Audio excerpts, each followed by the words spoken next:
ভাই আমাদের কুমিল্লা প্রেস ক্লাবের দীর্ঘদিনের সদস্য ছিলেন। আজকে আমি প্রেস ক্লাবের সভাপতি হয়েছি অনুপ্রেরণায়, তার জন্য কৃতজ্ঞতা প্রকাশ করি আজকে আপনাদের।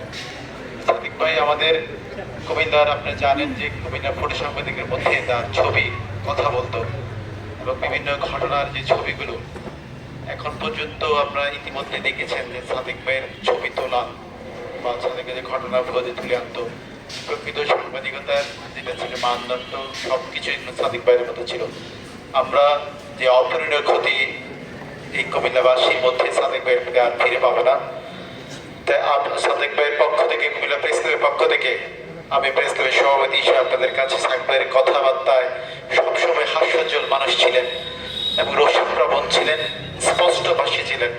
যদি কারোর মনে কোনো ব্যথা দিয়ে থাকেন বা কেউ যদি ওনার কথায় কষ্ট পেয়ে থাকেন, আল্লাহর ওয়াস্তে ওনাকে মাফ করে দিবেন। আমরা পরিবারের পক্ষ থেকে এবং প্রেস ক্লাবের পক্ষ থেকে আপনাদের সকলের কাছে বিনীতভাবে মাফ চাই। মহান আল্লাহ যেন ওনাকে সেই ব্যস্ত নসিব করে। আগামী 22 তারিখ শনিবার সাদিক ভাইয়ের জন্য আমরা কুমিল্লা প্রেস ক্লাবে বাদ মাগরিব একটি স্মরণ সভা করবো এবং মিলাদ দোয়ার আয়োজন করেছি। আপনারা সবাইকে দাওয়াত করছি। ধন্যবাদ সকলকে। সবচেয়ে বড় বিষয় হলো আমার এই চাস্তো ভাই সাদেক, যার হাত ধরে প্রথম আলোতে যাওয়া আমাদের বড় ভাই। আপনারা সবাই চিনেন ওনাকে, আপনার নাম হিসেবে চিনেন নাসির ভাই। নাসির ভাই কি চলে গেছেন?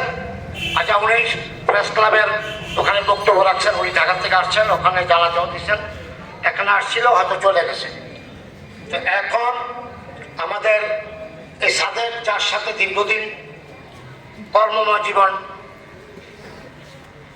করেছেন, প্রথম আলোর রিপোর্টার আব্দুর রহমান ভাইকে আমি বিনয়ের সাথে অনুরোধ করছি দুইটি কথা বলার জন্য।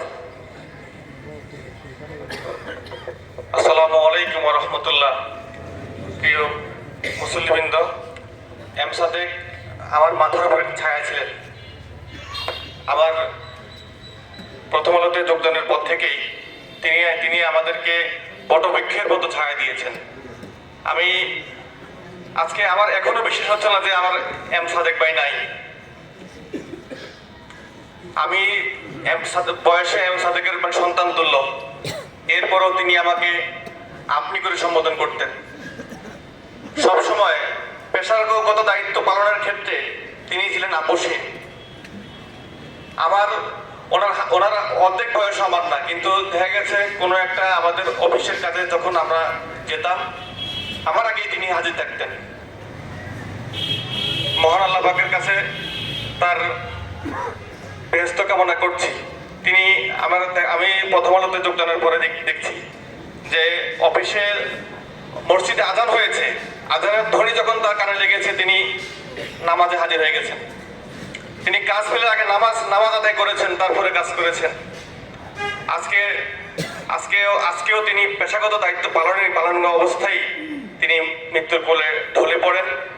আমি আজকে বাসা থেকে বেরোতে কিছুটা দেরি করছিলাম।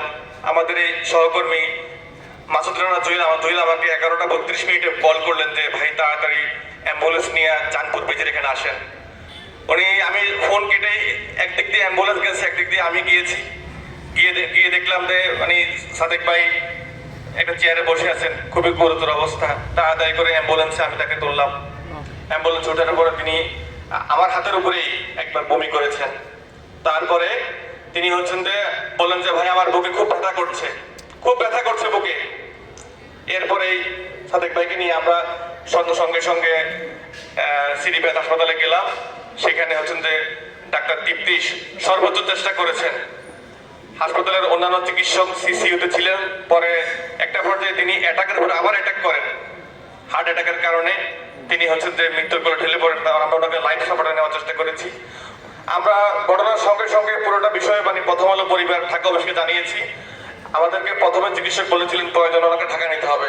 প্রথম আলো ঢাকাতে ওনার চিকিৎসার সব ব্যবস্থা করেছিল, কিন্তু আর সাদেক ভাইয়ের আর ঢাকা যাওয়া হয়নি। তিনি পরপারে পাড়ি জমিয়েছেন। আমি সাদেক ভাই আপনাদের সন্তান, আপনাদের কারো ভাই, কারো মুরব্বী। আমি আমার সহকর্মী হিসাবে আমি সাদেক ভাইয়ের জন্য আপনাদের কাছে ক্ষমা চাই। তিনি যদি কোনো অন্যায় করে থাকে আপনারা তাকে আল্লাহর রাস্তায় ক্ষমা করে দিবেন।